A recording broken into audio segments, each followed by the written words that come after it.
For some 3.5 hours now, we've presented what seemed to us the most significant new evidence concerning the assassination itself and the President's commission to investigate the assassination.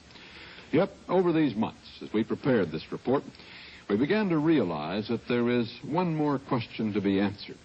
That question does not really involve the assassination or the Warren Commission, except indirectly. It involves the people of the United States. We began to wonder how it is possible that so many more Americans disbelieve the Warren Report than have ever read it. Why, for instance, when fewer than 2 million copies of the report have been sold, a Gallup poll indicates that 6 Americans out of every 10 think they know enough about it to mistrust it. Or why, by a considerable margin, more people have bought copies of books attacking the report than have bought the report itself. Such indications began to suggest that, completely apart from the merits of the Warren Report itself, there may be something abroad in the land that wants not to believe the report's conclusion that President Kennedy was the victim of a lone madman and not of a conspiracy. Our final question, then, could America believe the Warren Report? Dr. Seymour Lipset of Harvard is a distinguished sociologist whose special field of interest is American behavior. And Dan Rather asked him about this national reaction of disbelief to the Warren Report. Sort of thing, we're terribly bothered by murders, when you get the kind of Jack the Ripper thing, or this fellow in Texas who's shot down. If someone's killed because for his money, if someone's kidnapped for his money, this is okay. I mean, not that we don't want it, but at least you can understand what happened. And therefore, an assassination, which is a consequence of a plot, is like a murder in the context of a crime for more money by a gang. But if somebody is just shot down in the street by some fellow who just picked up a gun and shot him, well, if it happened to him, it can happen to you. If the president is assassinated not because of a rational plot, but because of just a nut who has a gun, then not only any president can be assassinated this way, which he can be, but anybody else can. It becomes a much less controlled world. A man who looks into the American spirit from another viewpoint, but with equally keen interest, is historian Henry Steele Commager, whose book, Search for a Usable Past, is considered a major insight into what we are and how we got that way. But I do think that there has come up in recent years, particularly since the coming to the Cold War, something that might be called a conspiracy psychology, a feeling that great events can't be explained by ordinary processes, that if anything goes wrong, whether it's a great thing like the so-called loss of China, or a particular thing like a discovery of espionage somewhere, or the terrible fact of the assassination, is not to be explained as other historical events, but by some special standard of explanation to be applied to the United States.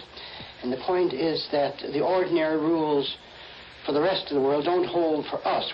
And so with a great number of the things that are ordinarily explained by the normal processes of history are not to be explained by this, because they don't apply to the United States. We are expected always to be victorious and always to triumph, and so forth and so forth.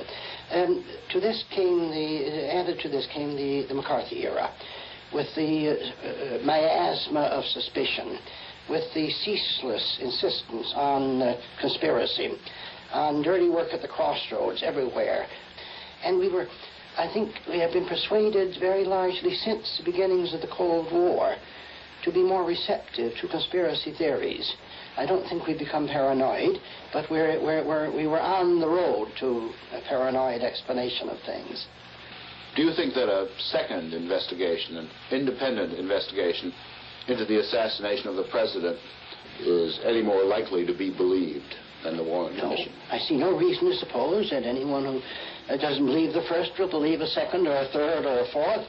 The conspiracy theory, the conspiracy mentality will not accept ordinary evidence any more than the conspiracy mentality accepts the ordinary explanation of the assassination of Lincoln and the death of Booth. There's some psychological requirement that forces him to reject the ordinary and find refuge in the extraordinary.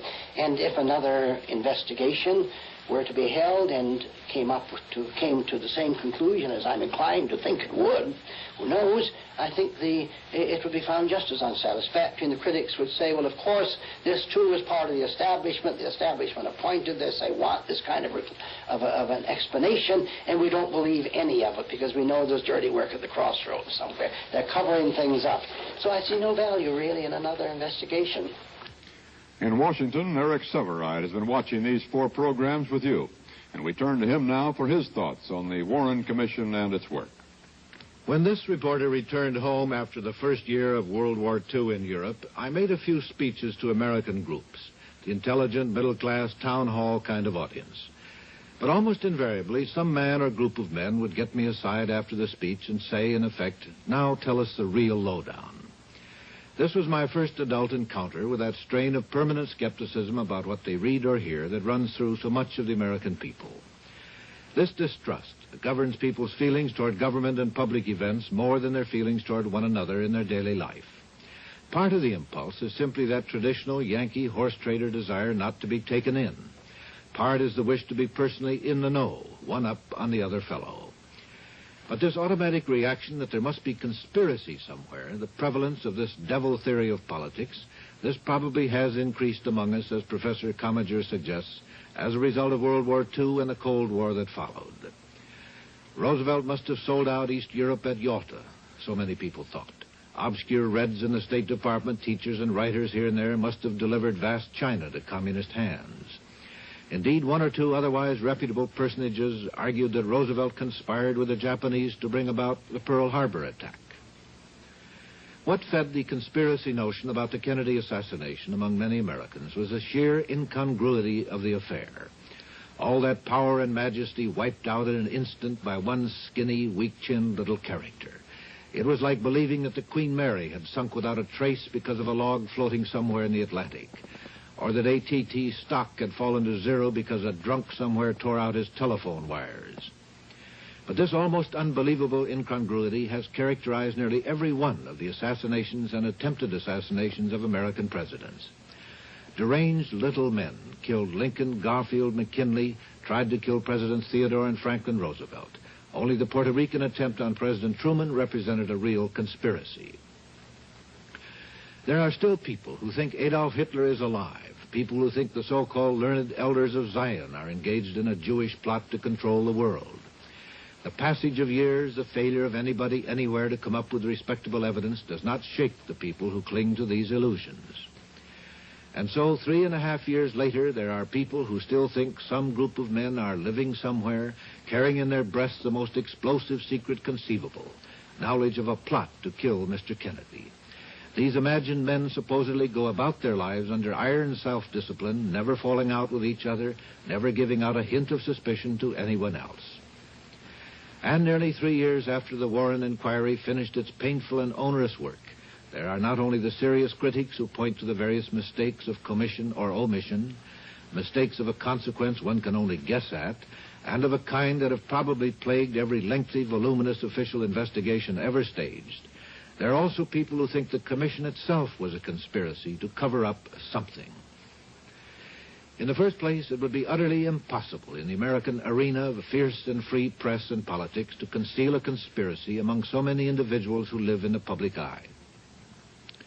In the second place, the deepest allegiance of men like Chief Justice Warren or a John McCloy does not lie with any president, political party, or current cause.